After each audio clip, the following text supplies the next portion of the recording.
Game Banshee's second day of PAX featured a bunch more cool games and some more great conversations. Friday started at the Daedalic Games booth. We got to play a hands-on demo of the upcoming Lord of the Rings Gollum, which releases May 25th and lets you take on the role of the ring-obsessed titular character. Its narrative, which is the game's main focus, fills in some of the blanks of Smeagol's story during the Fellowship of the Ring. Its stealth gameplay felt smooth, and the internal struggle between Smeagol and Gollum plays out cleverly via internal arguments with yourself you can win or lose. Daedalic also had a comfy couch where we sat down and played Wildwoods, a co-op game where you and up to 3 friends play as cute kitties defending a cart. In this adorable roguelike, your cart serves as your source of light as you fight your way through a dark forest. Simple to pick up, Wildwoods was a blast, and one we're definitely wishlisting. Capes is a turn-based strategy game that takes gameplay elements from XCOM and puts them into a world of superheroes, and it's awesome. You control a squad of underground heroes who failed to stop the supervillains 20 years ago, and thus have to use their synergizing abilities to come back from behind and finally save the world. We finished up our time at Daedalic's booth with Edge of Sanity, a side-scrolling survival adventure game with Lovecraftian spookiness. We didn't have time to delve deeply into this one, but its art style caught our eye and the monsters looked suitably squishy. Our next major stop was at the Dear Villagers booth. We stepped into the Fort Solace box and got to try a brief demo version of the game that revealed very little. It was enough to get a sense of the game's pace, which is measured, and its vibe, which is tense and eerie. We also tried Nocturnal, a slick side-scrolling action game. In a unique twist, you'll spend most of your time in Nocturnal using fire to both solve puzzles and fight the dark mist that's infested your homeland. Wholesome fairy tale city builder Fabledom caught our eye with its laid-back city building. The colorful theme, combined with the focus on romance, army building, and interaction with neighbors, offers a unique spin on the archetype.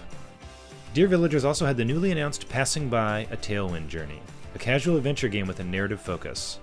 We found it relaxing to float through the endless sky, anchoring at islands to meet their unique inhabitants and stumble upon the puzzles. On the other side of the booth was DV's sister org, PID Games. There we played Ellipse, a 2D precision platformer where you have to traverse a mysterious and broken world using your abilities, namely your abilities to dash and fire energy bolts. From these two simple mechanics, an increasing amount of complexity is created via creative use of the environment and obstacles to make a fun, challenging experience.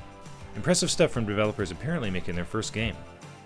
At the Joystick Ventures booth, we had a wonderful chat with Luis, one of the devs of Do Not Feed the Monkeys 2099. The game is a digital voyeur simulator, where you peer through camera lenses and straight into the bizarre, comedic, and esoteric lives of strangers.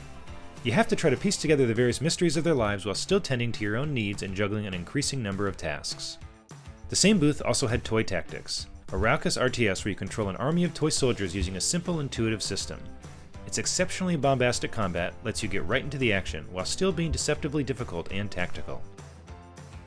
The whole Game Banshee crew faced off in Poltergeist, a chaotically fun competitive party game where you and up to 3 others play as ghosts running away from a vicious monster. Described by the devs as Mario Kart in reverse, you use power-ups and kart racing-esque boost mechanics to try and survive longer than your friends in order to claim victory. Our last stop of the day was at the PAX Rising showcase. While it had plenty of awesome games to check out, we had eyes only for the classic RPG Sovereign Syndicate. We got a chance to speak with Crimson Herring's founder Isaac Otway, who shared that the game draws inspiration from games like Disco Elysium, Arcanum, and Shadowrun. We can't wait to explore Sovereign Syndicate's unique setting, a steampunk Victorian London where humans and dwarves rub shoulders with minotaurs and cyclops. So ends our second day of PAX. We hope you enjoyed this video, and see you next time.